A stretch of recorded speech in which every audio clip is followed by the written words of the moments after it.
Good afternoon, all, and welcome to our roundtable discussion on EU Industrial Policy 2.0, organized by the Hellenic Foundation for European and Foreign Policy, ELIAMEP. Now, the theme of today's discussion, industrial policy, has followed a rather strange trajectory in recent years.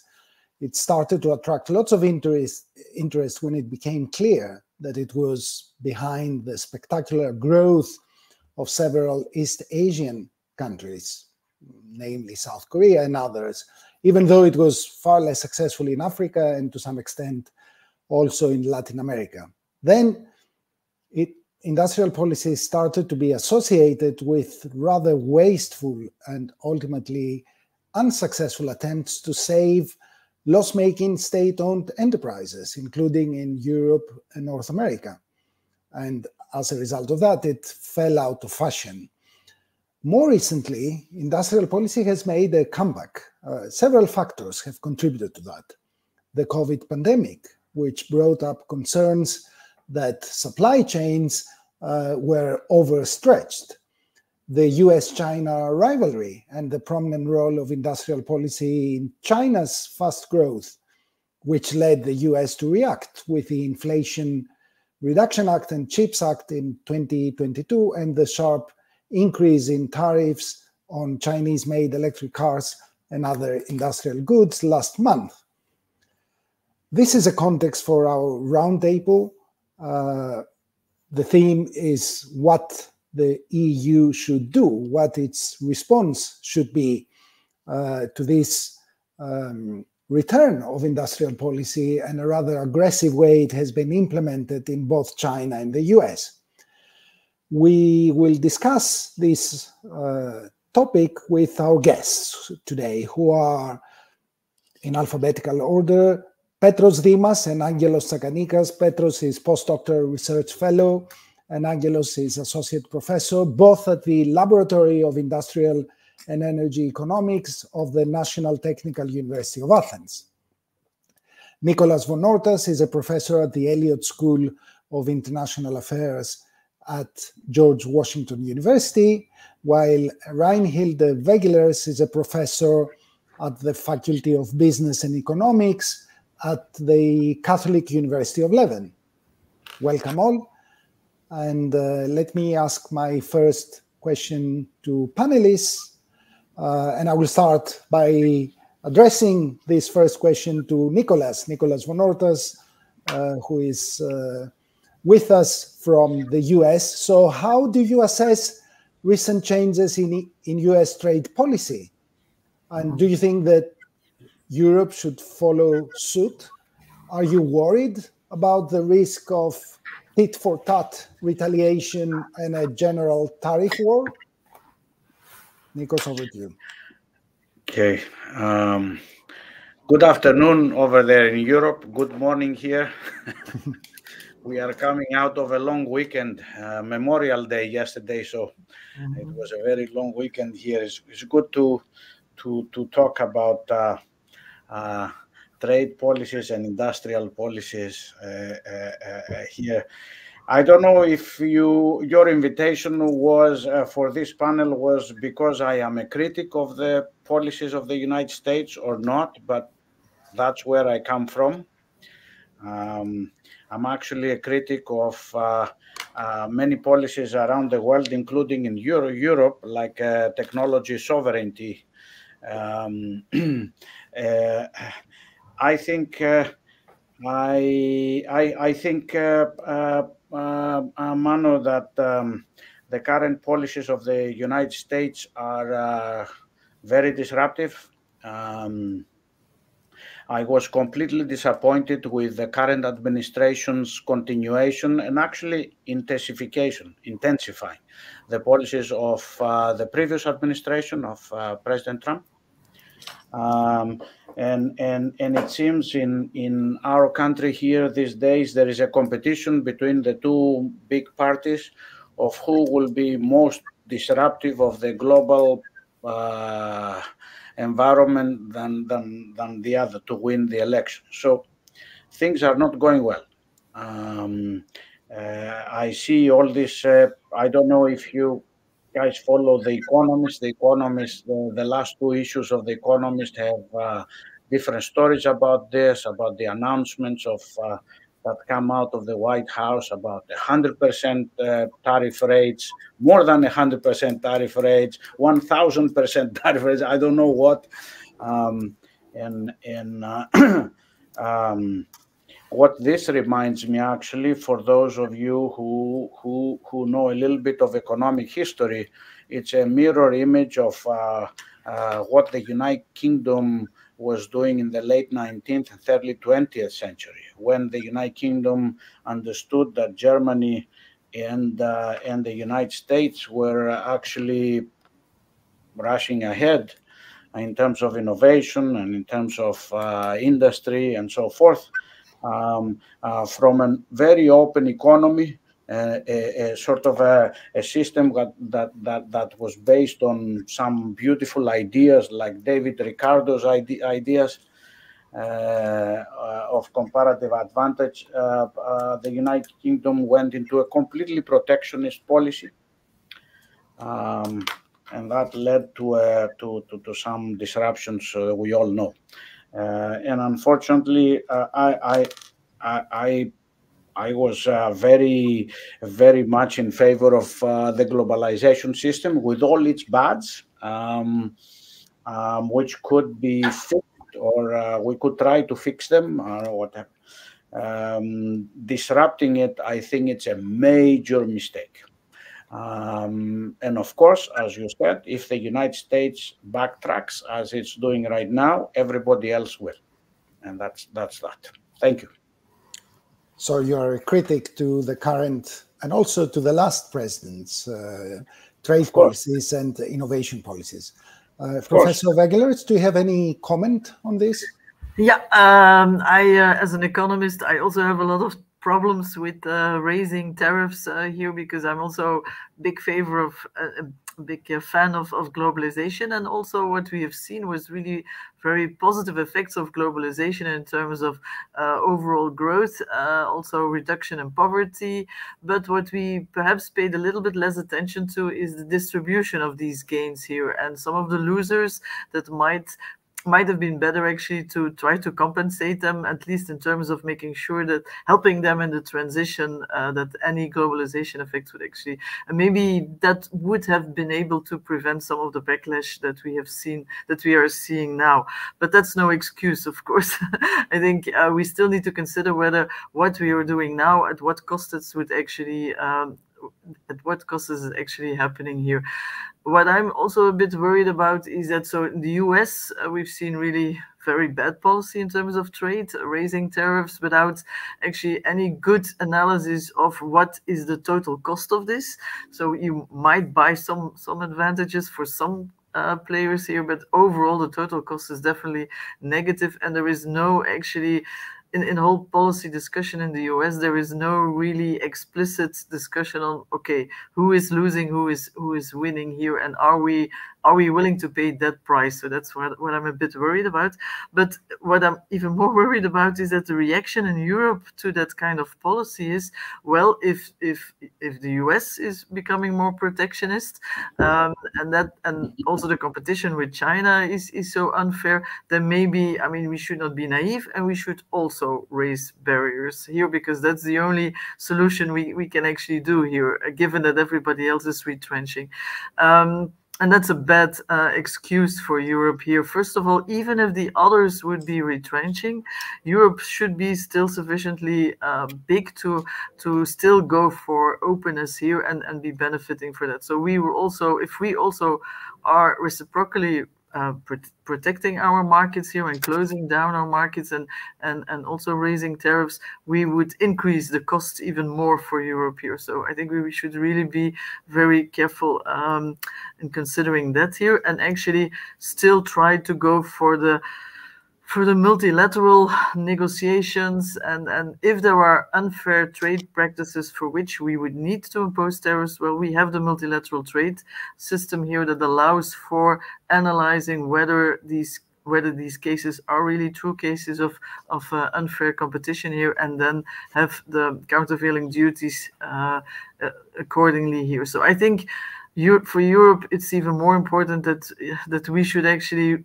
keep on being very strong supporters for the multilateral organization of these kind of potential issues of unfair competition with trade here, without giving up on any of the advantages of trade here. But the tendency is also to actually be protectionist, calling for strategic autonomy, raising our barriers too.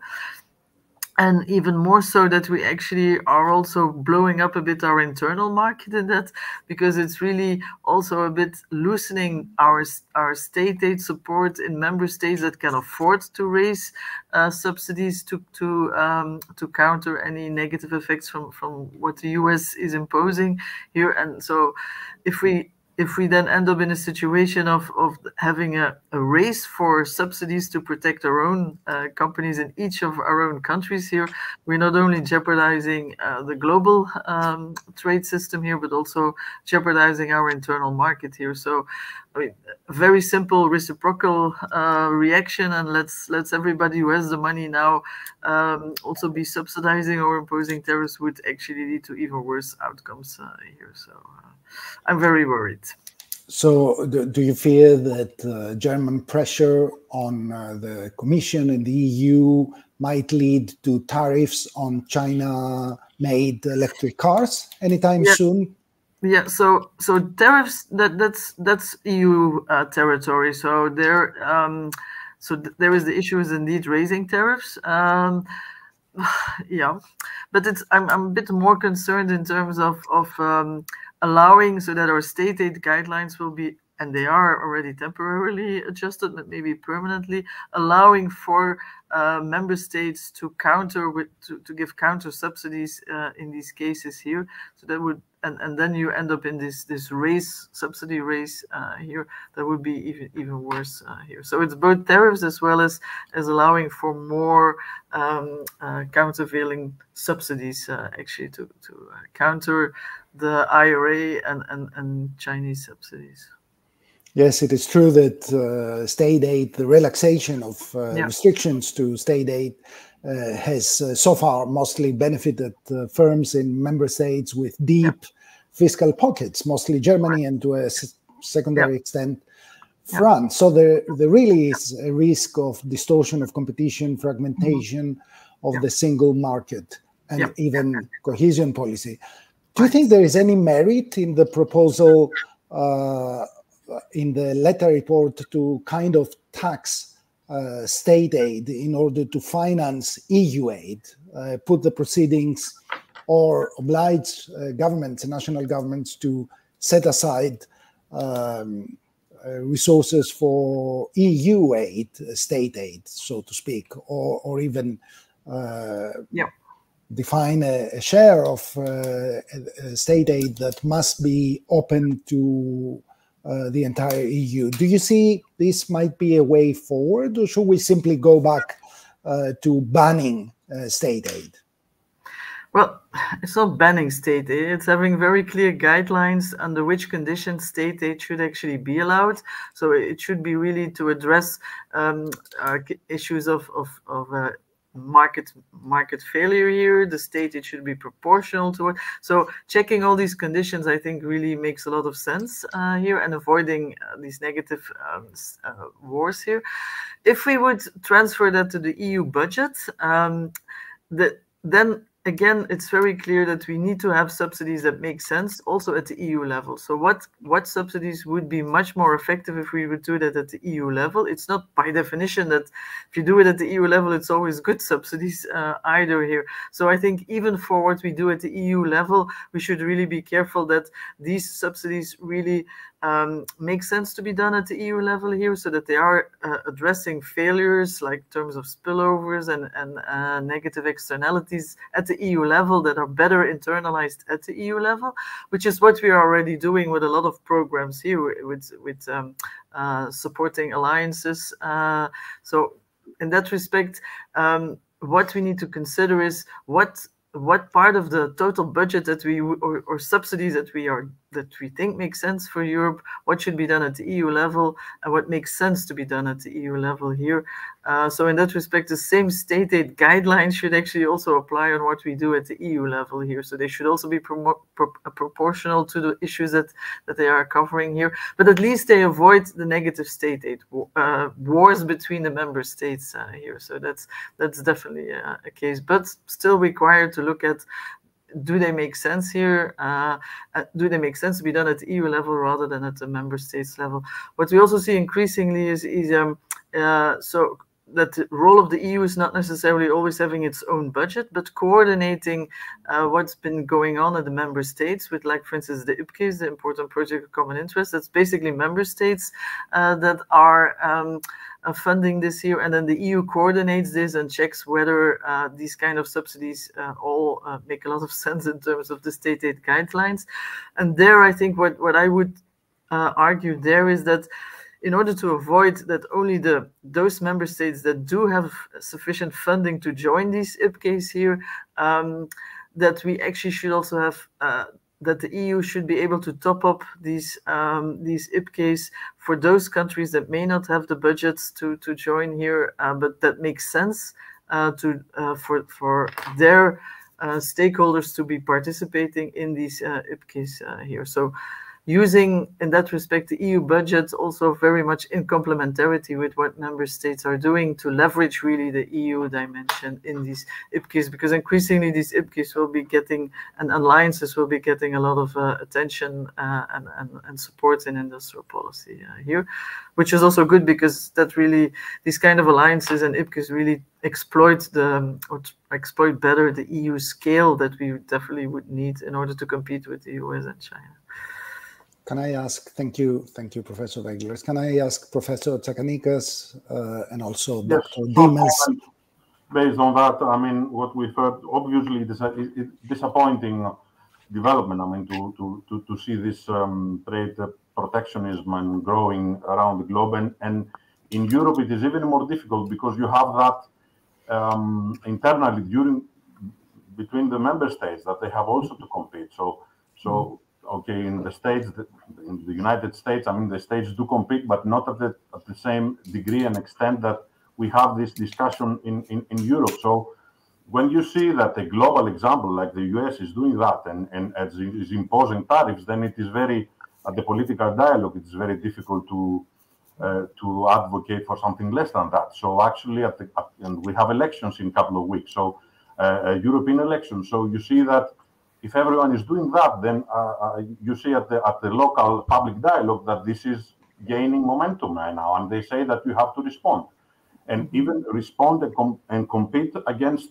other European countries. So it is a growing discussion that is floating the public dialogue now, and it is not easy. Okay, usually Europe responds after that.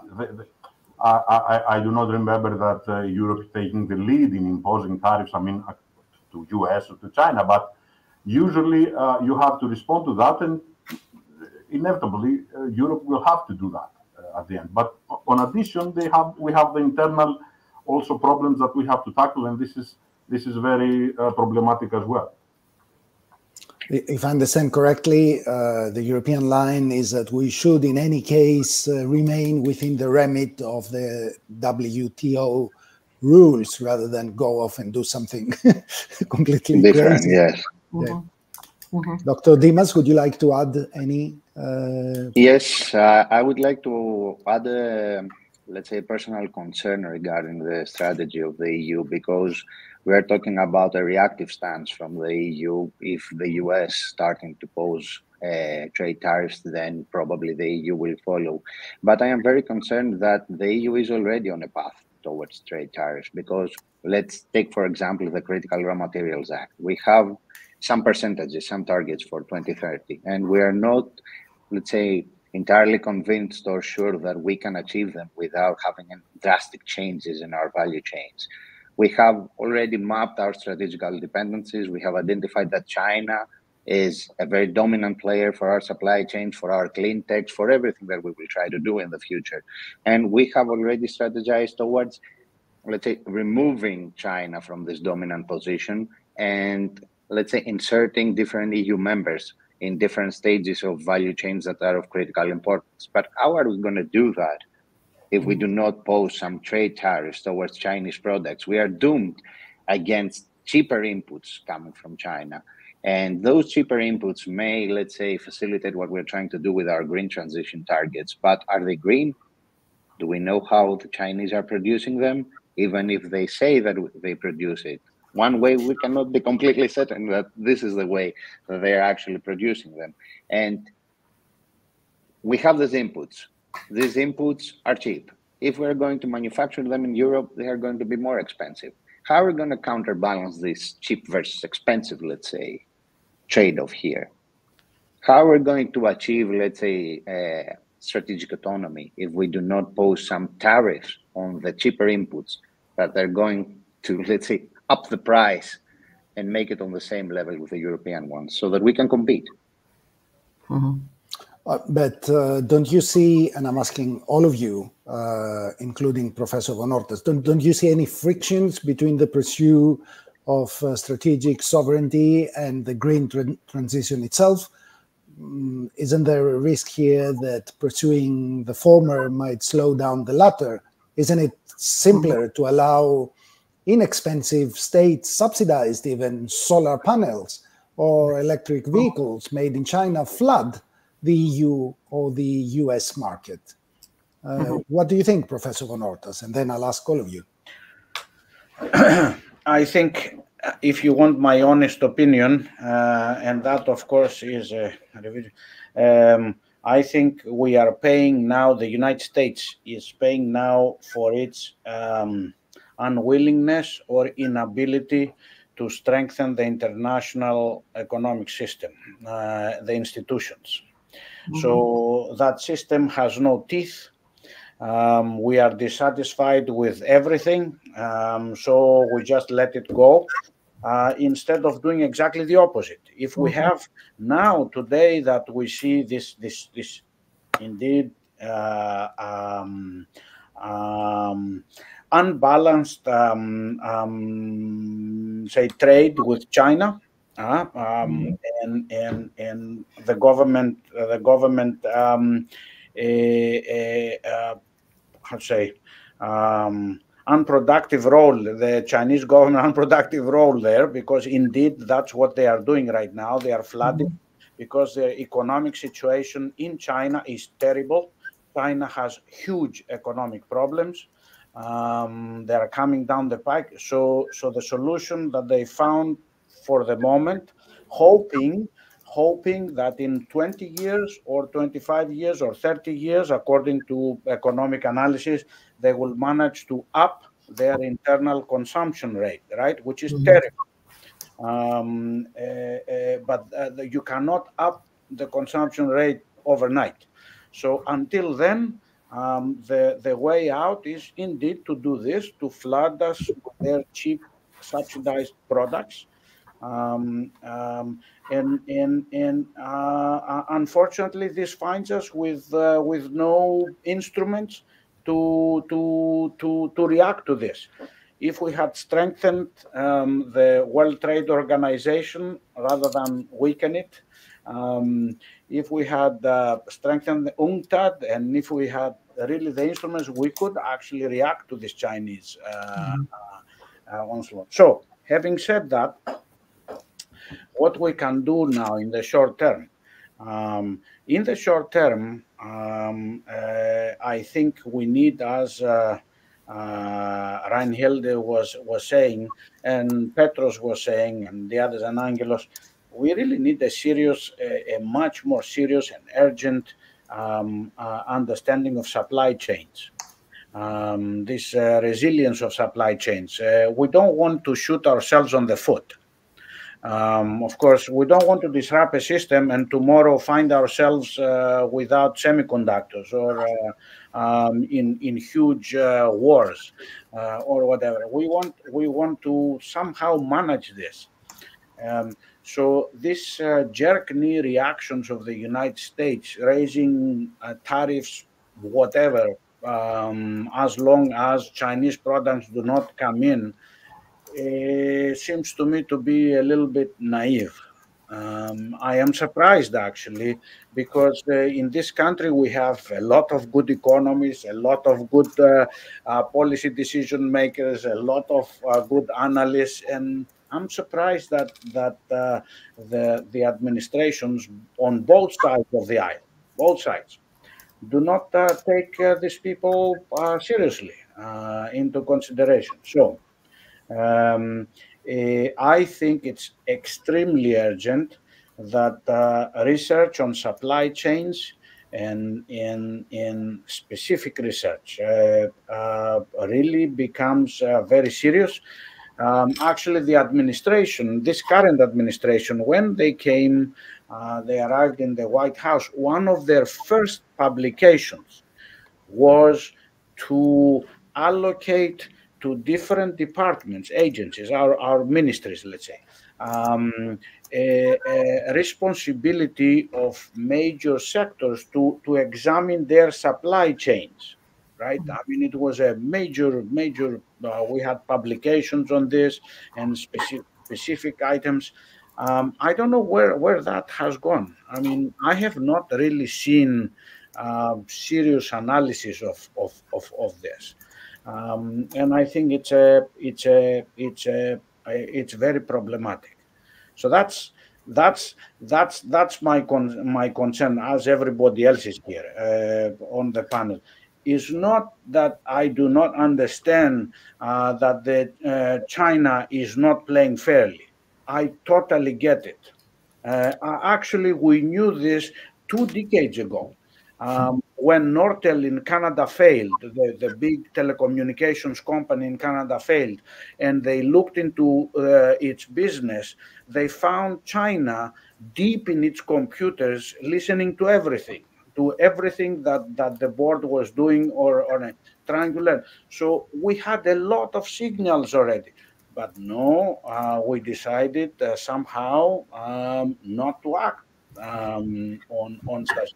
Suddenly now we're going completely the other direction, and that is not how one makes policy, seriously, in my view.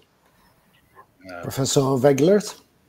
Yeah, so I also am very much in favor that we really need to find solutions at the multilateral level, such that we can actually still keep all the good things about globalization and trying to protect ourselves from all the misuses of this, but that in a multilateral fashion here. And so this is why I'm also very much concerned by this lack of support for the WTO here. And if the US and China do not want to, I think it's time for Europe to stand up and to defend this system here. That's what we basically are doing with the electric vehicle. So with this, we run it through the WTO procedures here, but knowing that, I mean, it doesn't bite because there is no second stage here in case of. So, but still, I think we have to as Europe, really go for that kind of support for that kind of solution here, even if nobody else does, and we're the only one. It still will be in our advantage to do so here. I also agree with Nick that we need to understand better these supply chains here, but not. That doesn't mean that we need to give up on global supply chains here. We really need to understand how we can play a good role in value chains that create the best value here, but that also gives us enough resilience and enough flexibility so that we can switch between value chains here, so that we indeed do not become strategically dependent on a few big players here. So in that respect, it's a bit, again, like within competition policy, trying to avoid that we get dominant value chains for which will be completely dependent. We will need to find way better ways of having global value chains that are sufficiently contestable and competitive that we can actually play a role as EU companies in these global value chains. But it's not that we should say, okay, we need European value chains, we cannot go into global value chains. That also comes at a very high cost, I think. And then the final point I want to make in terms of, is the only solution that we have to raise then tariffs here? I think if we do not have the critical materials, the cheap critical critical materials like China has.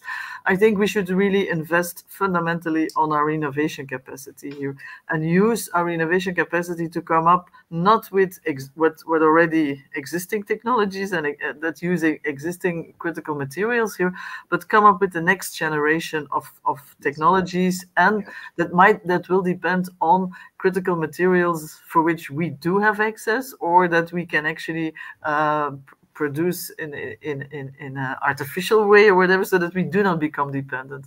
And for that, I think our innovation capacity should really have as a mission try to develop the next generation inventions and patents that would give us that critical independence from materials that we don't depend on, but at the same time also give us competitive advantages here, because we will then also be able to offer these new inventions to the world here, so that they also don't need to be dependent on critical materials that are constrained to few suppliers here.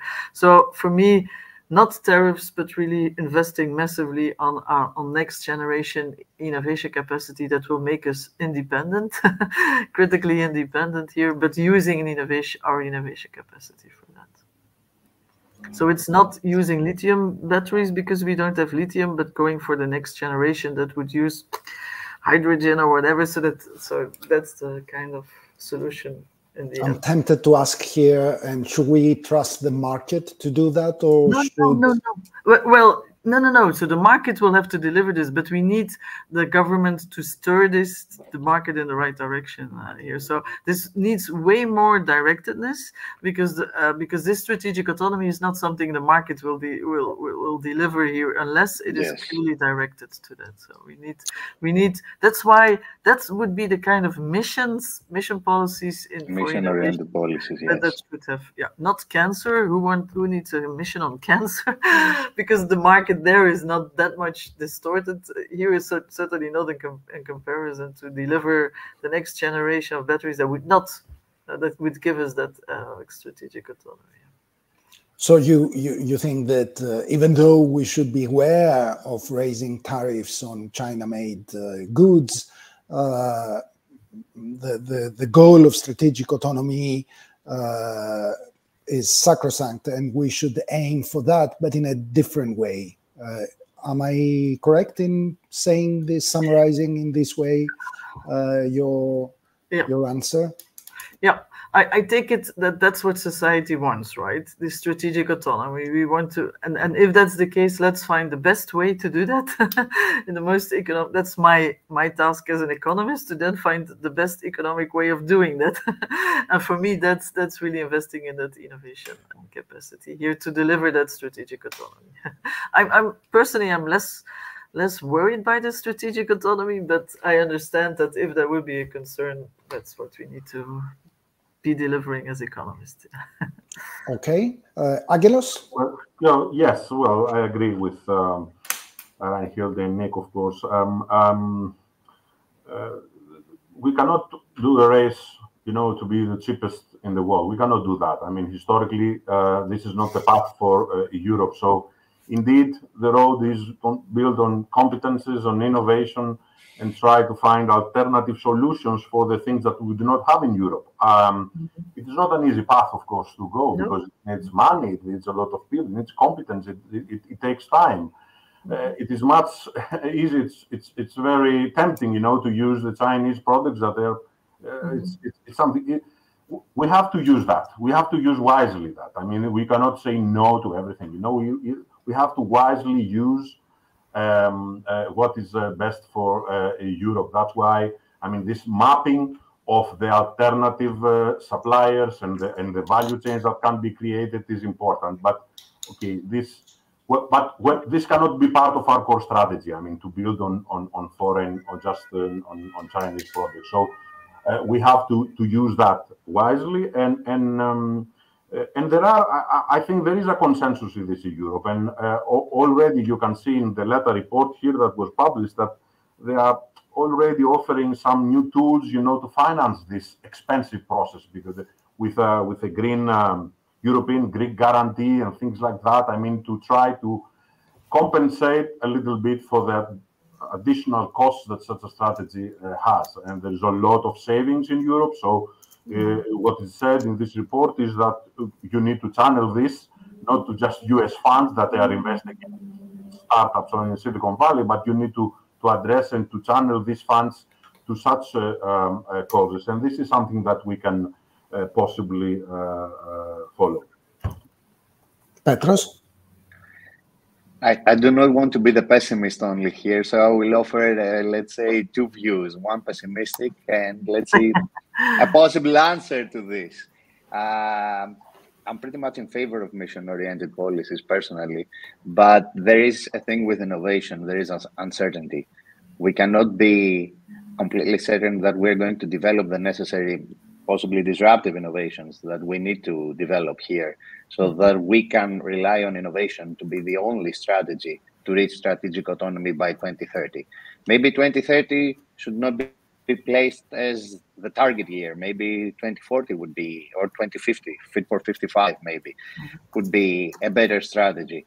But if we are to pursue mission-oriented innovation, then I think that we need to place the proper system to support this. What I mean by this is that we do not only need funds here, we need collaboration and we need knowledge exchange. And I think that there are tools already in place. We have industrial alliances, we have the IPCs, the projects of common European interest, and those projects can target, let's say, disruptive innovation in fields that we are strategically dependent, so that we can develop, let's say, the answer to our strategical dependence, but also create new markets from this answer and sprang like a tree, let's say, like an innovation empowered tree. But even if we do so, we need to consider what is happening in the single market, because not everyone has innovation capabilities to pursue this. And if we are to follow, let's say, IPCs or industrial alliances, then we need to make, let's say, some policy adjustments, some regulatory adjustments for every member state to participate, and for every member state to participate equally and have access to knowledge that others have.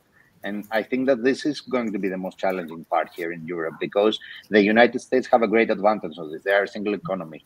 The knowledge is US knowledge. But here we have knowledge in Germany, we have knowledge in Belgium, we have knowledge in the Netherlands, in Italy, in Greece. Are they willing to share this knowledge? Are they willing to fully cooperate to develop these disruptive innovations? What are the motivation for them to cooperate in this? Do we have a huge market coming for these disruptive innovations? Is there any profit, let's say, in the horizon? How are we going to motivate them to go towards this direction? And I think that this is what the US is doing, let's say, a little bit better than the EU, because despite the fact that they have those trade tariffs that we question here, and all of us, we're against them, they also inject huge amount of fiscal stimulus to go towards the green transition. And maybe we are not ready to compete with those kind of numbers. And maybe we need to compete with those kind of numbers if we want to secure, let's say, a mission, an innovation mission empowered, let's say, strategic autonomy. Well, this is my perspective on what is going on. Manu, give me 1 sec. May I say here, as I hear everybody, I was thinking about what I just said. The United States missed an opportunity to strengthen international institutions, which is also understandable, because the top dog is never interested in, collaborating, working together without, So they missed that opportunity. We have a system now, international system, that cannot actually take care of our concerns. But Europe, similarly, in my view, I'm an outsider here, so I don't understand, also missed a golden opportunity. If Europe had developed its internal system much more strongly, so it's not just a bunch of sovereign states, but it is actually something closer to a European state. The response now would be much more effective. Effective. Let me put that the word. Much more effective. Now you see, there is also the internal problems between the country members. The challenge is there.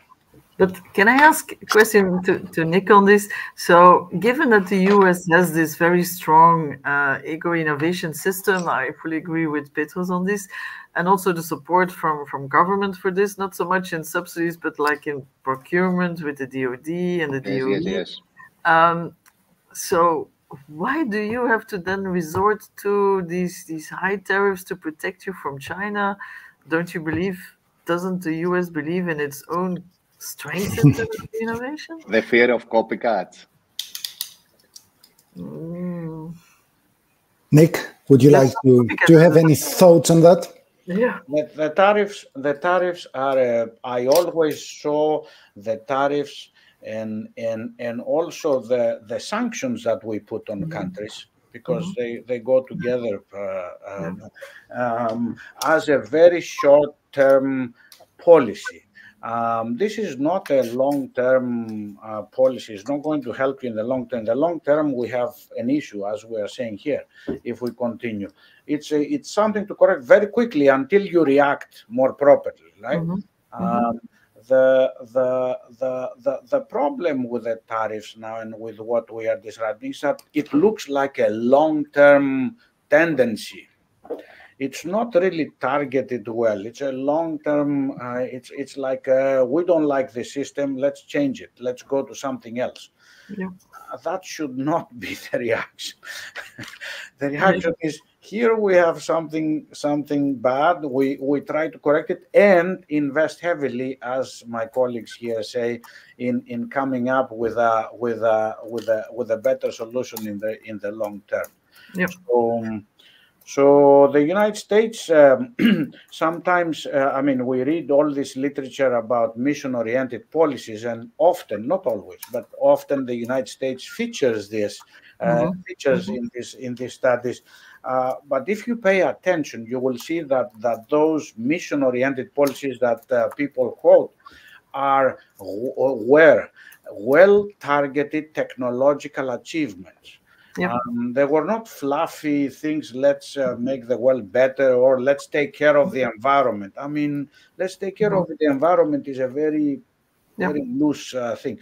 But if you have well-targeted objectives, like Reinhilde was talking about, perhaps hydrogen, you know, I think mission-oriented policies can work. In collaboration with the market, of course. I mean, well, the mission has to really come from a very clear objective of the state that it wants, like hydrogen or like electric vehicles that give you strategic for the army or whatever. And then you can, but then the strength of the US is also that it has a very strong private ecosystem, so that it can respond to these missions in such a way that you get a lot of dual use from that also in other applications here. And that's why the US should be less afraid to use it. I mean, I agree fully with what Petros is saying. It's very challenging for Europe to go that way because we don't have that well-functioning innovation ecosystems and no strong procurement, mission-oriented state at a sufficiently critical scale to be able to do that here. But the US has, so that's why I'm definitely. But maybe that gives us a chance now. If the US doesn't, then maybe we can try to improve. I should say here that Angelos Tsakanikas and Petros Zimas wrote a policy brief on EU industrial policy for us, which we published here at Eliamet last month, and I hope that all of you will read it. But let me go back to industrial policy, and I think I will press Professor von Ortas a bit on this point. So you said you were skeptical as to the role of US industrial policy, and presumably you don't see much merit on President Biden's ambition to revive the motor car industry in the US. Now, you mentioned Ricardian comparative advantage, but if that were all there is to economic development, Brazil would still export coffee rather than, I don't know, Embraer aircraft, and South Korea rice than Hyundai passenger cars. So why not support President Biden's bid to bring back jobs and into the, I don't know, the Rust Belt of the Midwest, and have the US car industry revived as a result of all these subsidies. What's wrong with that? Yeah.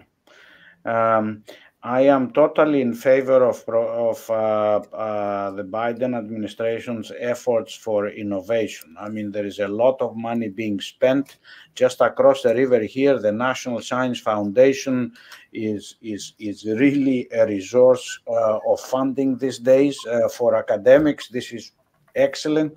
Like me, there is a lot of. I serve as Associate Dean for Research for the school. So I see all the announcements coming in order for me to distribute it to my colleagues. It's amazing how many projects exist, the potential projects exist, how many, we cannot keep up with that rate, right? So there's a lot of good ideas there. Like, for example, since you asked me this question, the so-called regional innovation engines. If you go to the National Science Foundation, you will see a program, Regional Innovation Engines, and this is basically clusters. Another word to call innovation clusters, but targets areas that did not benefit from such efforts before, like the ones we are saying, the middle of the country, basically. So the two coasts are doing well. The north, maybe parts of the north, parts of the south, but the center, most of the center at least, has not followed, right? So there are programs like this. It's very active, a lot of money. That is pretty good, and I have no problem, Mano, as you said, with the developing industries. However, we must be careful. The American automobile industry has a very bad record. Very bad record of fighting policies that had to do with better engines, more efficient engines. I don't need to go back and tell you what General Motors has done over the years. That company has failed 3 times, and the government had to step in to save it 3 times. And if you see what it is doing in the good times against any project that pushes for better engines, more efficient engines, you will understand. I mean, they really torpedoed President Clinton's efforts in the 90s completely, right? So. Yes, we would like to have a better automobile industry, but we must be a little careful. Now, President Biden is trying for jobs, and our record is very good, actually. At least the official numbers are that this country does not have has minimal, no unemployment, no meaningful unemployment, really, officially, because many of the, I say officially because many of these jobs are not really excellent.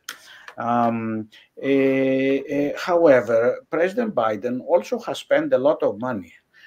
The other side of the envelope is that the United States now is becoming a highly indebted country. And when we are talking about debt in the United States, we are talking about a lot of trillions of dollars, trillions, not billions, a lot of trillions of dollars. So every economist knows that if you open the window and throw out of the window $2 trillion today, something will happen out there. I mean, you don't have to have a program. Something will happen. So this administration has spent a lot of money, a lot. And the previous administration also, when COVID came, a lot of money. So I'm not very comfortable to say that everything is good. There are some good ideas here, and I'm fully in support of new technologies, innovation, but the country also needs other things.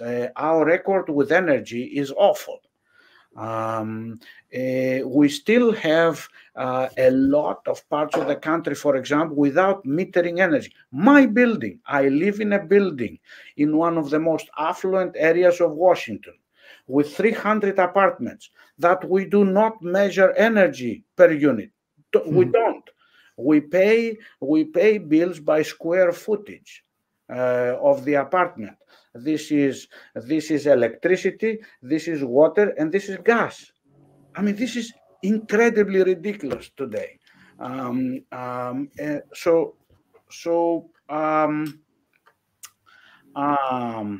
My final comment is that there are some good ideas. The United States has actually and should take advantage of the system that the colleagues are talking about. We are trying, but I think we are lost today in this short-term jerk-knee reactions to this or the other country. We feel treated unfairly.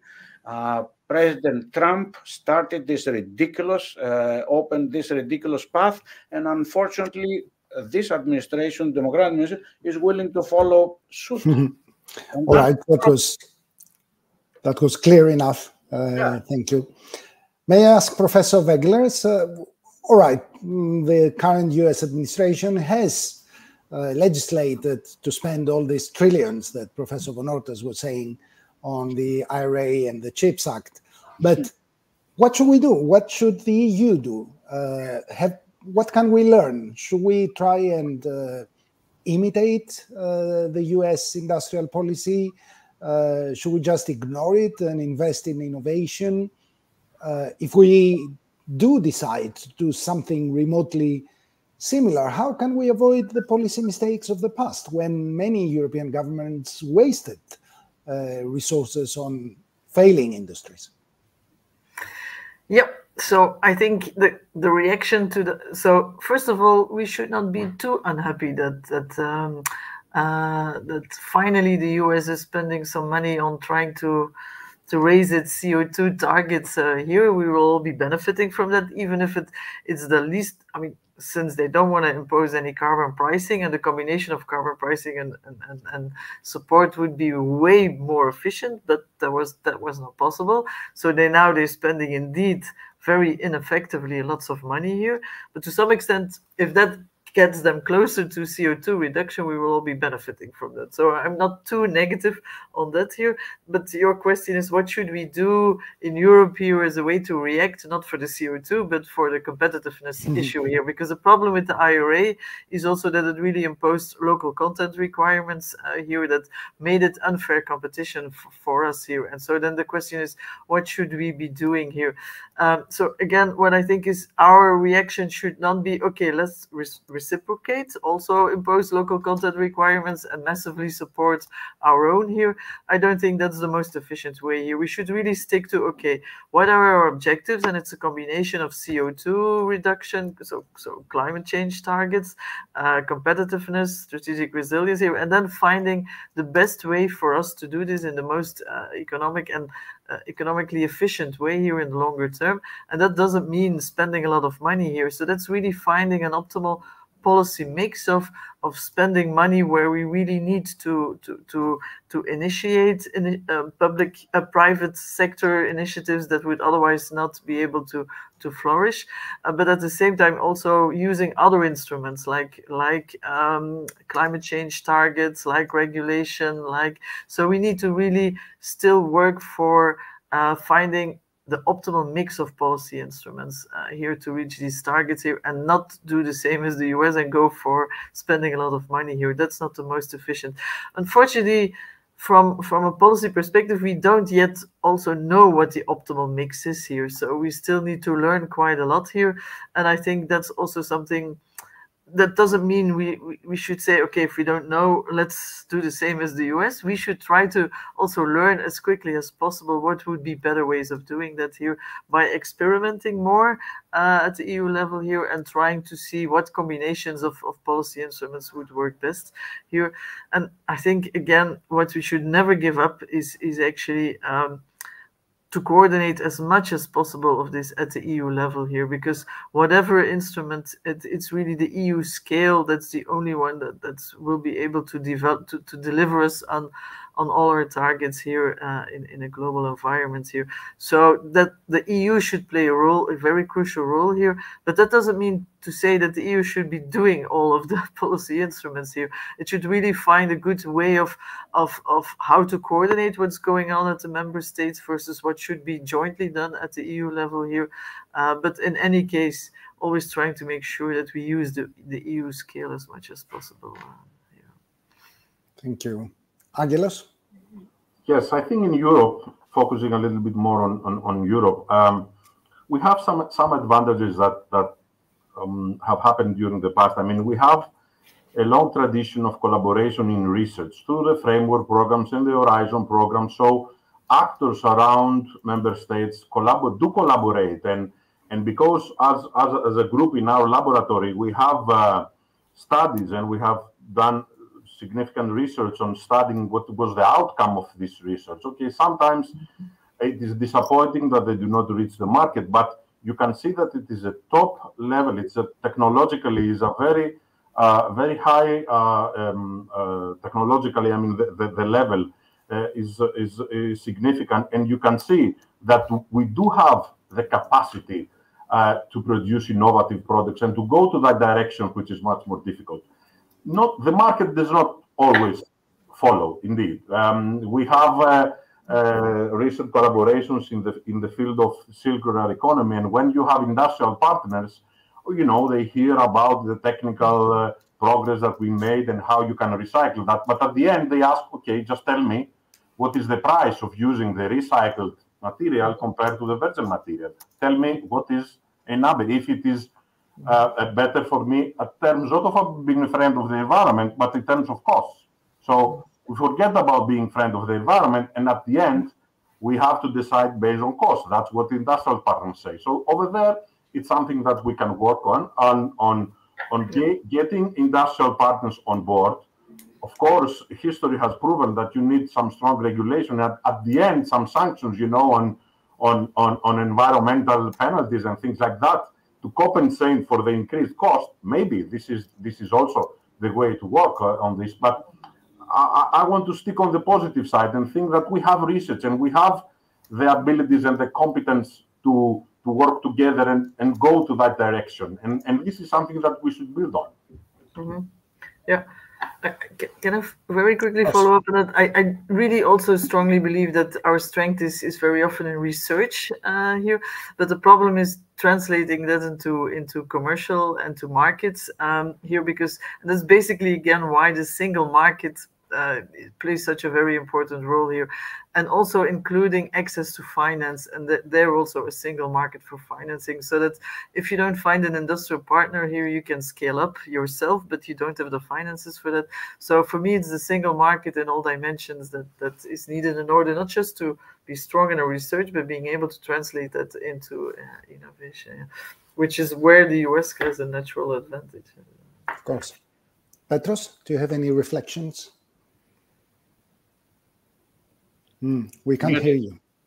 Sorry about this. I completely agree with Professor Vengeles. I was thinking about the access to finance to the single market, so that we can, let's say, put the innovation that we have developed in research programs into the market. But there's also another phase in the single market that we need to pay attention, and that is, I think, regulation and bureaucracy for innovation to actually reach the market. I think that the EU is already strategizing towards creating, let's say, some regulatory sandboxes. I use the right term for them, to have, let's say, disruptive innovation reaching the market.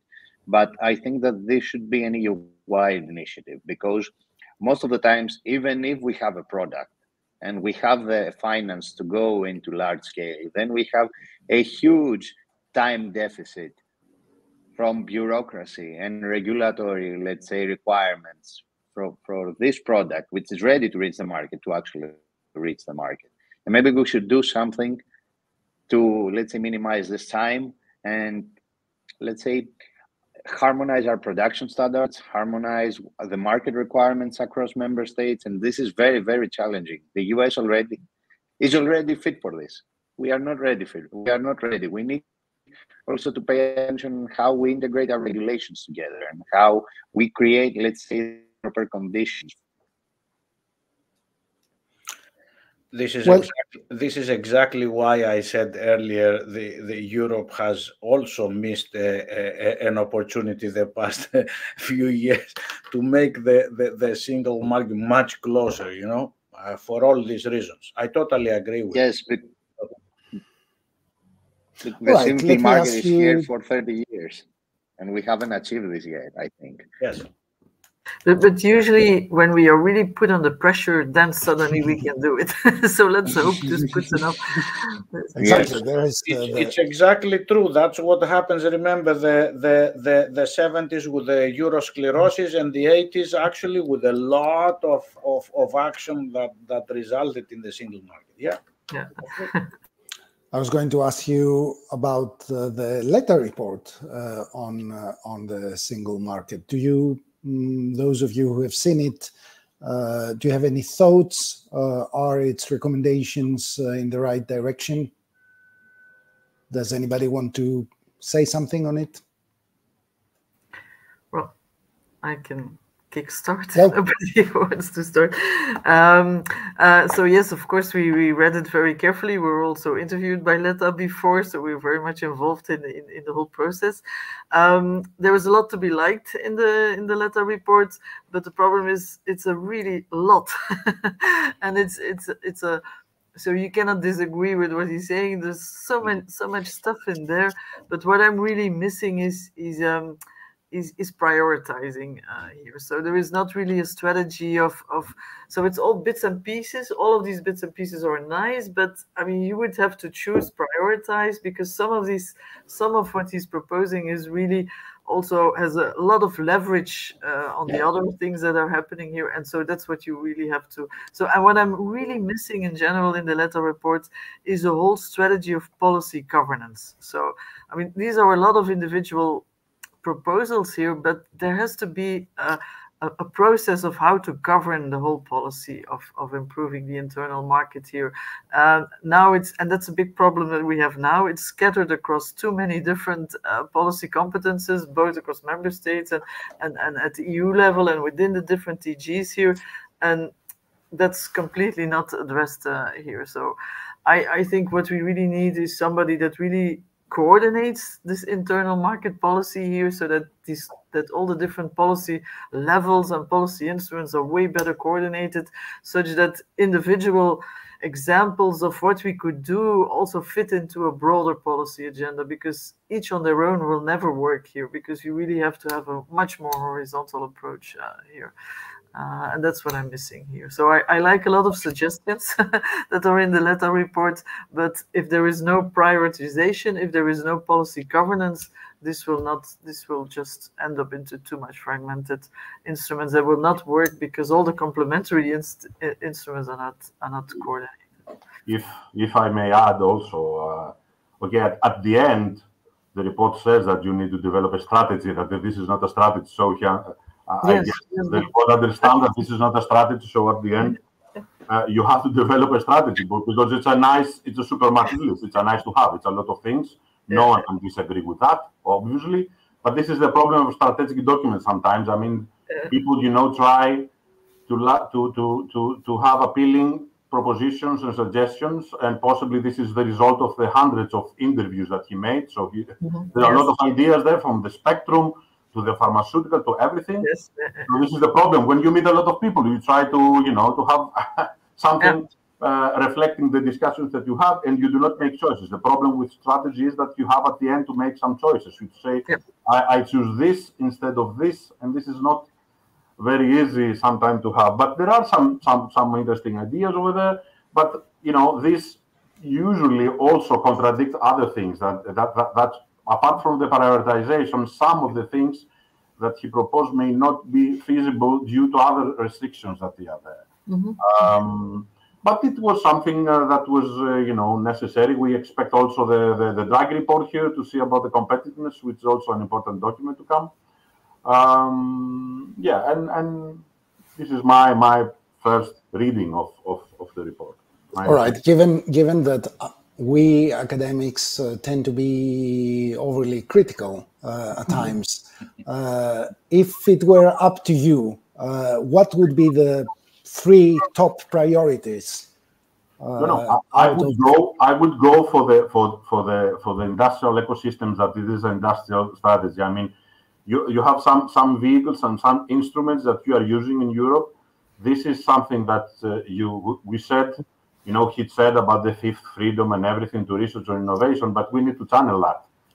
General innovation, okay, it's good, but you need to channel that. And I feel that we should build on things that they are already there. And the industrial strategy and the ecosystems that we have and the projects of common interest is something that we should build on that.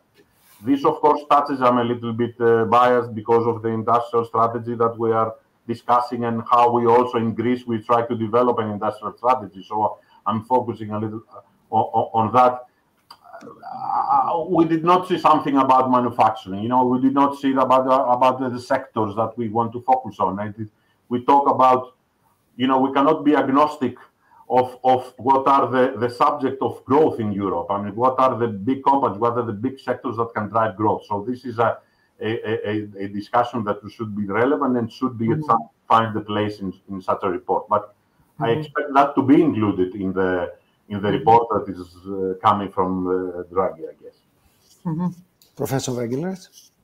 Yeah, I would like to add to that. What I was also a bit missing in the report is first a state of affairs. Where are we? What are really our weak points and our strong points? And I actually asked Letta about this, and he said, "Oh no, I didn't do that because there is already so many reports on that." But that's actually not true here. It's really where the single market is still failing, for which kind of critical sectors, where we would really need to be investing, and where it makes sense to have public policy intervention to leverage up that. That kind of analysis is really very important also to prioritize and to know what kind of instruments you should actually be using, and there was not there here. So I don't know on the basis of what a general strategy would then be. I mean, general strategy needs to say, okay, these are my objectives, these are my strengths, these are my weaknesses, what are my opportunities, and that has to be empirically evidence-based, right? and that was a bit also missing here. But it's like Angelos was saying, it's more like, talking to many different people, and you could very often so easily identify, okay, this comes from that kind of group of people. And so that's also sometimes a bit of problem at the EU level is that it's very clear what the stakeholders are, and each of them are actually also always advocating for their kind of instruments here. And if you don't have a strategy and an evidence base to evaluate whether it works or not, you're typically at the EU level are very reactive to what the stakeholders are actually suggesting here, and that also contributes to a short-term versus a long-term perspective of policy here. Like for instance, for the IPCES, I also fully agree with that building of alliances is very important and these ecosystems. But if you take a look at the IPCES that are running, they very often are always very traditional stakeholders here that are very incumbent players on the market here. And I think we should also support IPCES that are really coming up with new players here that have not been connected yet before. And there's actually a much bigger case to connect those than the ones that are already connected here. So having IPCES way more as an instrument to build the next generation of alliances here, I think. I just follow up exactly on this point.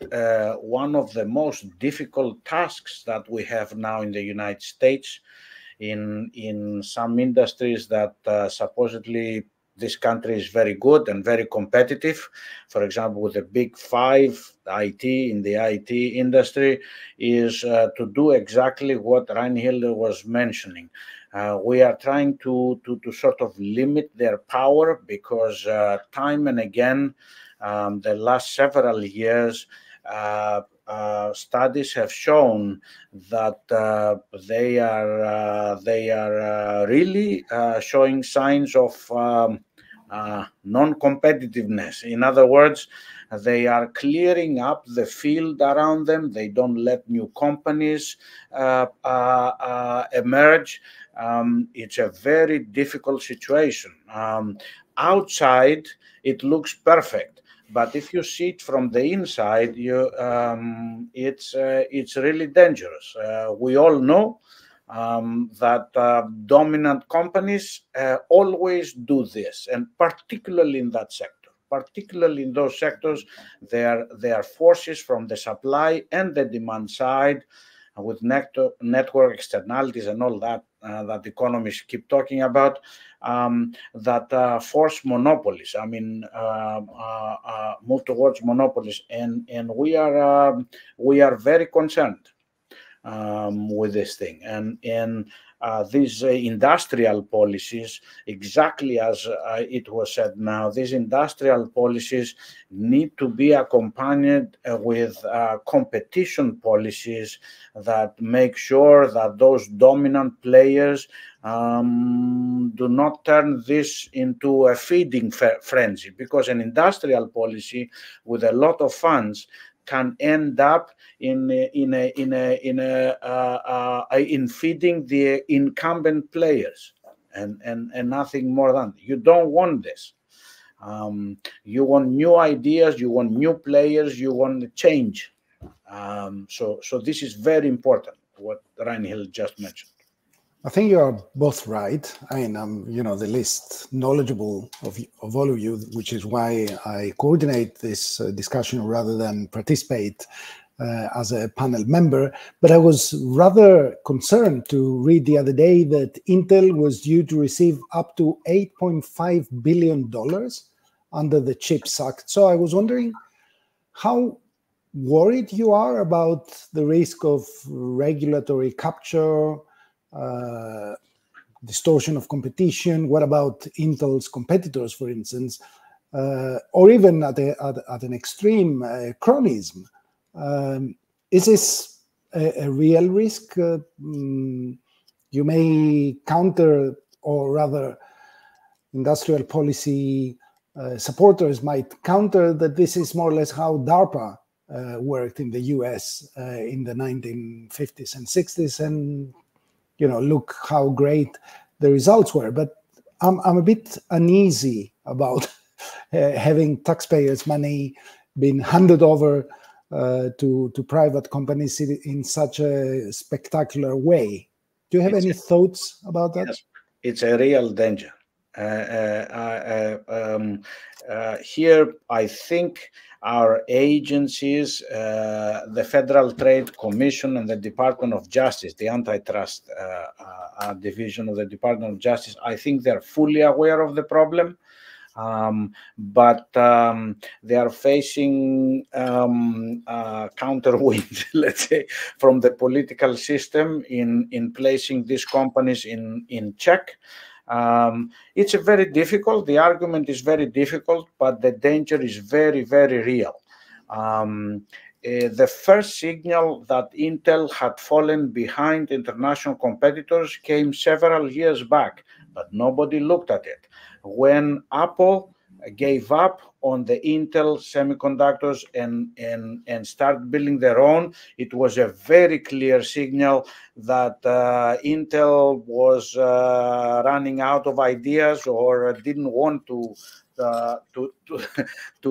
be at the forefront anymore. And now we are in the situation in that industry that the next generation, Intel is not ahead actually. TSMC is ahead, the Taiwanese company, which now the current administration is pushing very, very hard to make significant investments here. Samsung and the others. So this is a real danger.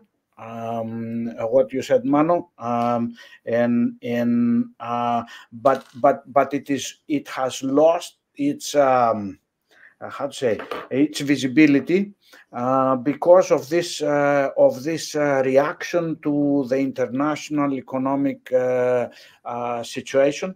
and the geopolitical, the wars have not helped at all. I mean, people do not see news on these things. We every day we're getting bombarded about Gaza, about Ukraine, about Taiwan, and what we will do with the adversaries, and and we have lost actually the news coverage on these very important issues. So my answer is absolutely yes. You are completely right. It's a big danger. Angelos, or whoever wants to comment. Well, so I'd like to follow up on Nick. Indeed, I fully agree. So Intel, but first of all, Intel also plays its game very well. So it invests very well in lobbying. It knows how to do this very well. That's also competence here, and it does reflect the importance of this strategic autonomy. Chips seem to be very strategic here, and that's why you want strategic autonomy in that production, and also jobs in the US here, and Intel, as long as it in the short term can respond to these objectives here. Yeah, but what I find even more striking is that if we then look to the subsidies that Germany gave to Intel, so we are now also buying strategic autonomy from a US company here, and the argument being that this is because it delivers a lot of jobs in Germany here, and apparently guarantees us strategic autonomy here. So I'm really, really worried about this. The clearest example of shooting yourself in the foot here is Boeing, of course. Yes, exactly. I remember, I'm old enough to remember the amazing debate that happened decades ago when Boeing was wanted to buy McDonnell Douglas. McDonnell Douglas was an excellent company. Still airplanes fly. McDonnell Douglas still fly here. Excellent company, excellent military contractor, and in that particular case, the military played a very negative role. They argued greatly with Boeing, of course, with the help of Boeing, this lobbying that instead of having more than one company splitting the funds, let's have a unified company so that we will scale it up. It will be a very efficient producer. The result is Boeing today. That's the result of that situation. It is inefficient. If you see also its military operations, it's not doing well even in the defense contracts, and it's doing very badly, of course, in the civilian planes. It's classic monopoly thing, classic capture. But there. I'm very glad to hear these examples of the US create some room for Europe. But on the other hand, so it's also the DoD and their way of procuring that actually made room for new players as well here, and NASA the same, because like if you take a look at space industry, SpaceX is a new player here. It used to be dominated also by the Boeings and the Raytheons, but actually it's the way in which the NASA and DoD procured, allowing for changes in their procurement that really looked for new players here, and not looking for cost plus, but for really the lowest possible, that allowed SpaceX to, of course, it's also the genius of Elon Musk, obviously, and your innovation potential there, but still also, I think the way in which the government actually procured allowed room for SpaceX to be funded here by these contracts here, and that then attracted also commercial funding here as well. So in that respect, yes, there is support for the incumbents play their role in the US here, but the US, I think, also has some good examples, like with DARPA and like NASA, with the way in which it procures it. It also allows for new players and competition to play here too. Yeah, and if I may say, in Europe, there's no easy way to handle this, but at least we try to fund alliances in a way, and there's a traditional trick, at some point at the Horizon project that we said that we need to have at least 3 partners to get a proposal. So even if that participation for some partners was a little bit nominal, was not really partnership over there, but just was a way to get the proposal, you know, to get the money. This is, I guess, one of the routes to follow. I mean, alliances, and you need to have involved as many companies from various member states possible. I mean, to create alliances and to fund alliances to compensate. Okay, there will always be some dominant players behind these alliances, and they will also set the rules for that. But at least some tricks that you can use is that. I mean, and I guess in Europe at least we do have this tradition, and I guess it's something that we can still follow. There is something else that worries me about industrial policy, which is that it's very knowledge intensive, isn't it? And I was reading Mariana Mazzucato's last book on the consulting industry, you know, apart from the rather strident tone. I think she made a good point that after decades of contracting out essential tasks to consulting firms, policymakers may no longer possess the necessary in-house knowledge to do industrial policy properly. Do you think this is far off, or is there some truth in this? In Greece, at least, I have to say, although I do collaborate with a lot of them, and this may not be a good thing for me to say, but you know, they basically run the country right now. Huh? They run the whole administration, and they run the country. I mean that they provide this consulting, this expertise, and because I have also people, you know, during the public sector, and they say at the end, what is the knowledge that is left in the public sector? And it is a big question here, that there's no knowledge transfer from even this highly prestigious companies to the public sector. And at least in Greece, we are a little bit concerned about that. Mm-hmm. Mm-hmm. Is this just Greece, or is it a more general problem? No, I think it's more general. I see this also at the EU level, and even also in the US here. So consulting firms are really, so they know how to play the game of making sure that you deliver to the customer, being the policy level here. But it's very clear that they don't have the overall objective, but their own private incentives here. And policymakers sometimes really get trapped into this is an easy solution for them to be applying here.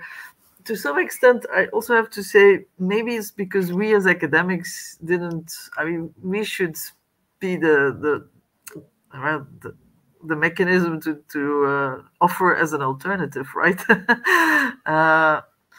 But of course, we might be also crowded out by the consultants here. And very often, the consultants know this also. They know that they need academics. They use academics, actually. They use academics during the process of... Exactly, that's what I wanted to say. So they know that they need our label here. And so but just a label. So, and academics sometimes play that game too quickly here. That's true. So we need to form an alliance against them here, because individuals play too quickly their game.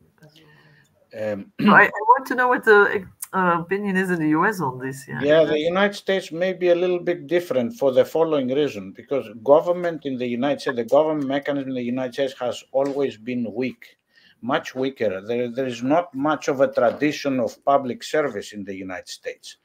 The best, it's absolutely, everybody knows that our best people always end up in the private sector. Very few of the top end up in the government. You know, this tradition. So the government mechanism, both at the local levels and at the federal level, in my view, again, I express my view, the mechanism itself is not functioning very well. You have very good people at the top, select people here and there, but really the personnel is not. So the role of the consulting companies is necessary here. the mechanism is not good anymore. Now, Europe has very different traditions. Several countries in Europe, perhaps not everywhere, but several countries in Europe have very different tradition regarding that.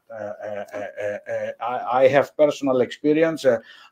Sometimes I come to Europe and I listen to your people over there, and I stay with the, I'm surprised with how much they know. Here in the United States, what the people in the government know is very limited kind of knowledge, very simple. So it may be a little bit different here because of that. Yeah. So that's, for instance, what I also liked as one of the things that was propagated in the Letta report.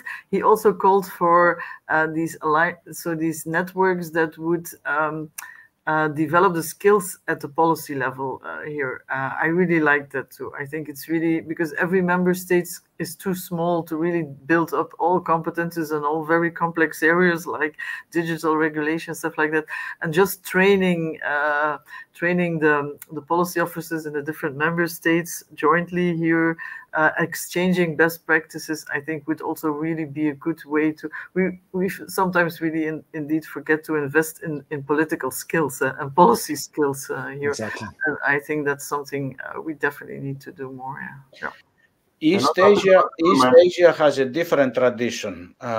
East Asian governments also have a lot of capabilities, internal capabilities, and surprisingly for many people that I talk, other countries, emerging economies, developing countries, also you can find very good pockets. I have personal experience. For example, I work now for many years with Brazil. If you actually talk to the state of São Paulo, which is the most developed state of Brazil, and its funding agencies, you will be shocked. They are completely state of the art, much better than our agencies here. They really know, the servants, the public servants know what the state of the art is, who funds what are the studies. Is really interesting. The funding agency, the what they call FAPESP, the science foundation of the state of São Paulo. You should really talk to them to see where they are. So there are pockets. Chile also has a couple of excellent agencies that I know of. There is it's not a general argument like Mrs. Mazzucato, Professor Mazzucato is making. It differs around the world. Okay. Mm-hmm. And indeed, about the Letta report, indeed is proposing this all over the public administration. It starts with the public procurement people, but actually it says that there is a lot of best practices that can be exchanged, and this is a good thing. I mean that, and indeed there are a lot of people. The French state is one example, but there are people here in Greece, for instance. Although we are not the example, there are some good people that are working in the public sector. I mean, there are a lot of good people that are working in the public sector because of traditional, being safe or something like that, and because of the crisis so you have some good people there, but sometimes I feel that we do not trust them enough. There's no trust in them, and there's the disbelief for all over the public sector. But we do have some people that can help our work. Very often they also are too single, right? And so if they can find their close peers in others, that will really help. Yeah. Too isolated. Yes. Talking about Greece. Gives me the opportunity to ask you the last question. Those of you who have views about what should be the way forward for Greece? Should the Greek government pursue industrial policy in trying to upgrade the country's growth model? And if so, what kind? I'll ask first Angelos and Petros, and then I'll ask the other two if they want to say a few things. You're not obliged to do so if you don't wish. Petros, you want to say? Yeah. We are biased. We will say completely the same things. We have worked together on this, so maybe our points of view are going towards the same picture, the same grand picture. But Eliamed gave us the opportunity to work on industrial policy for Greece to, let's say, write down our thoughts and outline how industrial policy in Greece can be used towards a new growth model. And what was, let's say, a main finding of our review here is that we have a lot of strategic documents that need to be integrated together. I think that Greece needs industrial policy, needs a coherent industrial strategy with tangible targets, but this industrial strategy should be, let's say, the main point, and everything should follow from this main point on. And we have a problem here in Greece because we develop different strategies that do not communicate with each other. We have an industrial strategy that is alone. We have an innovation strategy that goes not in a completely different way, but they are not integrated together. We have a, let's say, national plan for the environment and climate change that does not follow up on the industrial strategy. It has its own objectives. And maybe this is the first thing that we should target. We should integrate our documents. Angelos gave me the perfect assist so that I won't be making the comment about consultants, but maybe if we outsource everything, everything is going to be developed on its own. And one thing will remain agnostic to the other. And we are in a current situation where innovation strategy, industrial strategy, climate strategy, everything should be integrated. And how can you develop something that is holistic if there is no one in charge and everyone is developing specific parts on their own? And I think that this is a starting point for Greece. We should communicate more and we should integrate things more.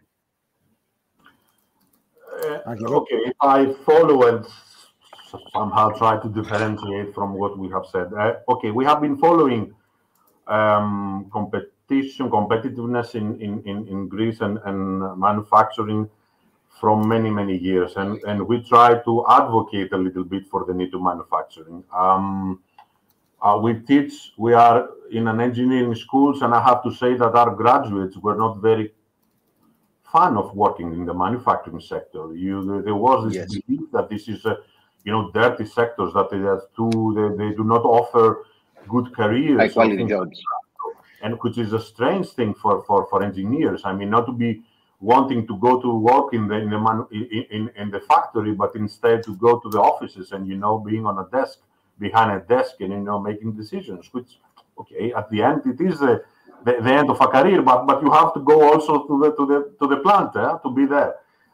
And the crisis, actually, and this is not a cliche, gave, I think, an opportunity also for Greece to revisit some of its assumptions. There is always the tourism trap here, that we should focus on tourism. Greece is that, and we should focus on that. And okay, we should not abandon that. I mean, okay, Greece is beautiful, and this is something that we can sell, but this is not that. I mean, because chemical engineers and biologists do not work in the tourism sectors. You are a lot of professions and a lot of people that they will not be working in the tourism sector. So you cannot focus on tourism. So the revisit of the industrial policy was was a good thing that the crisis brought. And during the last 10 and 15 years, the country is trying to focus we have helped in this developing a smart specialization strategy, of course, pushed by the European directives, but to focus on sectors that we have competitive advantage, or we can easily, let's say, build some competitive advantage and focus on this. So there is this sectoral approach here during the last 15 years. Not everything is working very smoothly, but there is this focus on the mentality of the Greek business sector. There was a need before the crisis that the internal demand will answer everything. You produce something, you set a price, usually high price, and the locals buy it. So, or you bring something from outside. So why bother, investing in research, or why bother traveling in Munich, in Germany, to sell your products? But after the crisis, I think this structural change in the entrepreneurial system. Even SMEs, even small companies do understand that they cannot focus on internal demand, and they cannot solely expect tourists to come to sell their foods or something like that. And you can see that this is a change that is permanent, and it's a good thing of the crisis. Of course, we have deficit. We have other disadvantages. We are small in scale. Yeah? The average size of a company in Greece is 3 people, so you cannot really do research and travel abroad and do marketing and do everything with 3 people or 4 people. This is a problem. We have few large companies. Those that they are enough large, they do export, and they are part of value chains abroad. A good thing is that a lot of subcontractors, a lot of small companies are working nearby these big answers. There's a huge Greek company, but there are 100 smaller companies that they build their demand on that big company. So, there is, it's an engine that grows the whole thing. But the good thing that I want to point out is the mentality that you need to go abroad and try to bring some fresh money in, and not just from the tourists. And this is a mentality that is there, and I think will follow us at least till the next crisis. And if I may add on this, I think this is why we strongly advocate for industrial alliances and projects of common interest, because this will create an opportunity for Greek firms to go out there. And it is crucial for Greek firms to go out there, not just to have market access into different nations, but also to develop critical capabilities that the crisis deprived us. I think that we are a little bit behind on scale and innovation capacity because we didn't have the money to do so. And one of the ways to follow up on this is to go and collaborate with high innovators. And then we can create knowledge spillovers. And these spillovers can come back through those firms to their local market. And thus, it could act as a channel so that we can maybe improve our innovation capacity and develop, let's say, different production direction, let's say, in the future. Can I ask Professor Vagelos if she has any thoughts? Well, I don't know. I didn't study Greece in that much of a detail, but listening to Petros and Angelos, I also do think that if you're missing these big players here, you can still play a very pivotal role in value chains where you are component suppliers on the basis of unique capacities that you bring into these value chains here. But then it's really important that you can access the best value chains, which create the most value, and then with your unique capacities, which are basically innovation-based anyway, but very specialized knowledge that you bring into the value chain with your components that only you can supply, you can capture a lot of that value here. So I think in terms of an industrial policy, I think that's the way forward for smaller countries that miss these big players here, is really finding their niche in value chains here where they can capture the value from their unique experiences. Yes, I also would like to emphasize that industrial policy doesn't mean only focusing on industrial sectors here. So service sectors and tourism is of course one obvious one, but a lot of digital services and basically a lot of, even in manufacturing, a lot of this is servitized too here. So in that respect, that distinction is not so important to make anymore. Thank you. Professor Van Ortes? I totally agree with whatever it is said. It has to be international. I really think that industrial policy is very important for any country, even including the United States. But depending on the size of the country, that is different. There is a lot of differences. For countries like Greece, totally international outlook is absolutely important. This was the major problem with Latin America. If you read a little bit of economic history, you will see that Latin America and East Asia basically started with the same policies, with one difference. The difference was that the Latin Americans looked at their internal markets, whereas the Eastern Asia forced its companies to go abroad and compete with the big boys, and come back bruised, very bruised, first generation, second generation of cars, third generation of Japanese cars, and then they got it. Absolutely, what Reinhild said about positioning yourself in supply chains, in international supply chains. I would underline here that there is very interesting work by Professor Kun Lee from Korea, discussing the way companies can actually target supply chains at different stages of development, what kind of technologies may be. It's a very interesting discussion actually on whether science-based industries or more short-term technology-intensive industries are more important for countries at different stages of development. And this is actually Korea is doing exactly that. Unknown to most people, that country, for example, is turning now its attention to science-based industries that was not the attention before, and looking at more long-term kind of technological advantage. And this is, of course, China is observing them very well, and they are too trying to get into those other industries. So it is extremely important for a country to understand its comparative advantage. And it is, Angelos, not productive at all to go against what seems to be a comparative advantage of a country. If tourism is it, then somehow tourism must play completely into the industrial policy. I know you agree, but this is very important, because sometimes we lose track of this thing. I mean, that many economists now have done a lot of studies showing that where you have been really is very much connected to where you will go. Where you are going to. But shouldn't we diversify, especially away from an industry that is at risk of geopolitical tensions, climate change?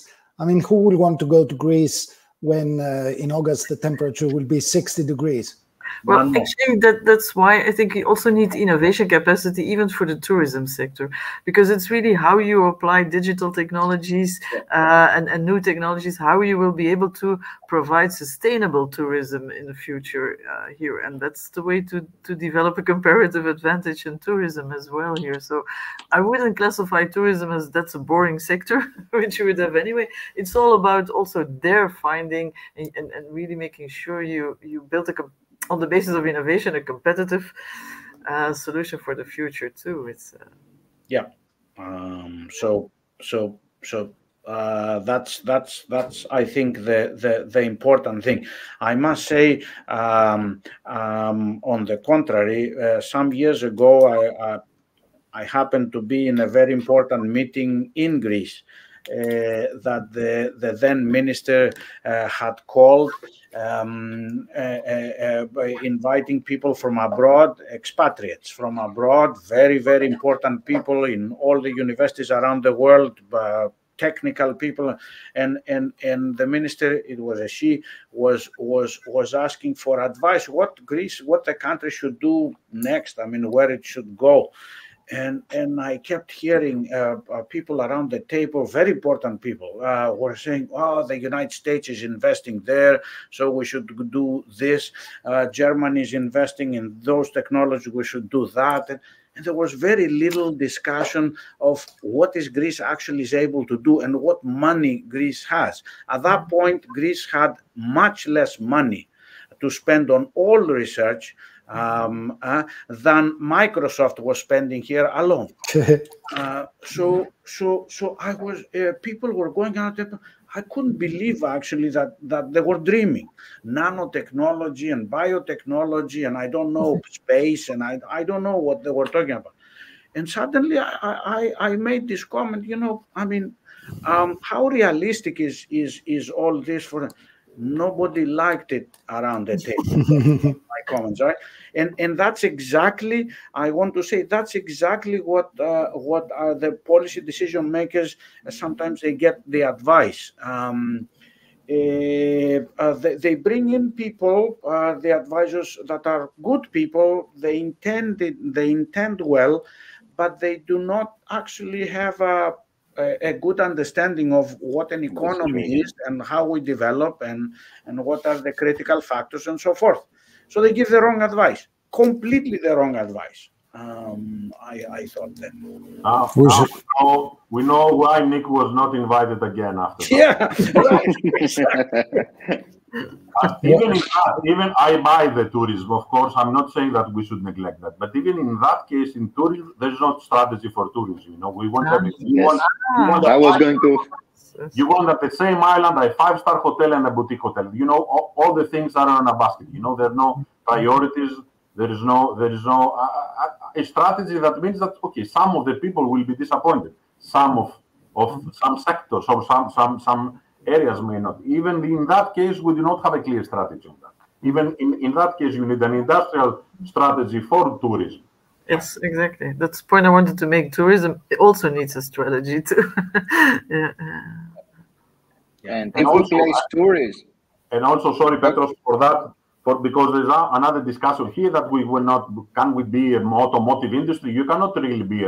You should be part of a global value chain. This is an argument that is getting some attention here. That you do not have to create vehicles or cars.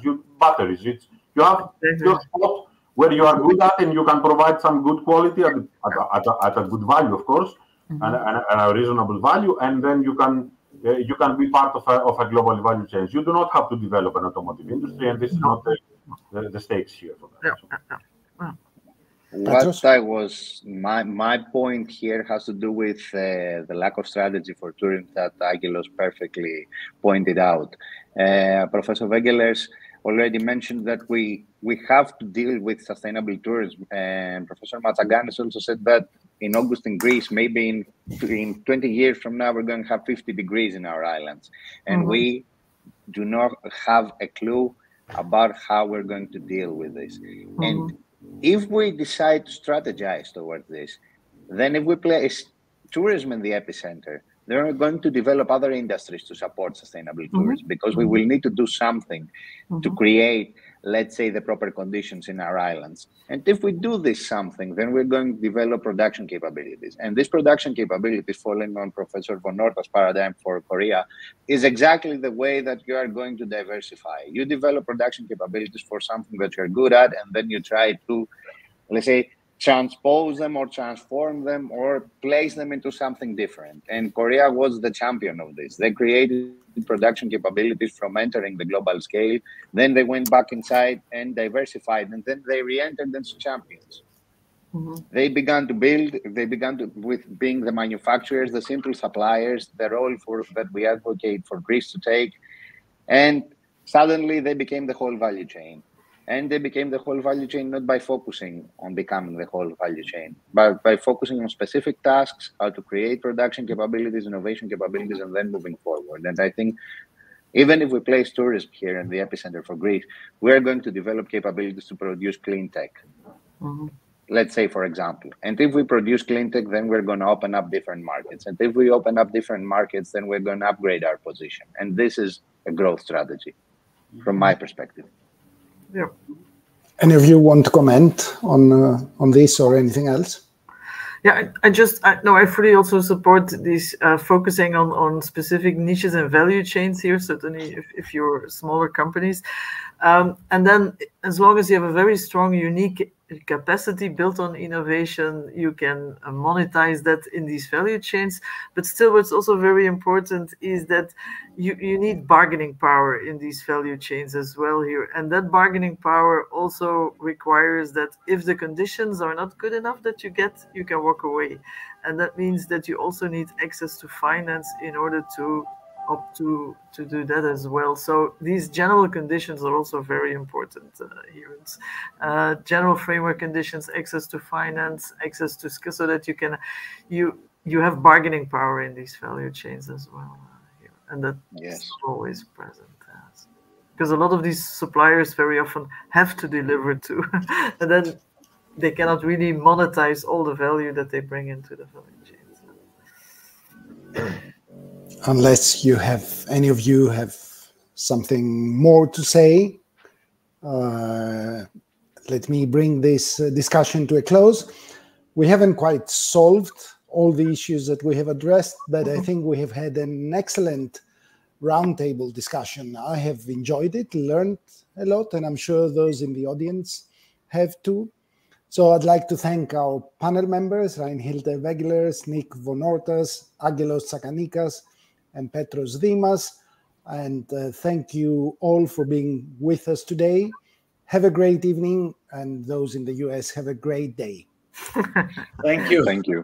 Thank you. Thank you. Thank you very much. Thank you, Manu. Thank you. It was great. Where is the...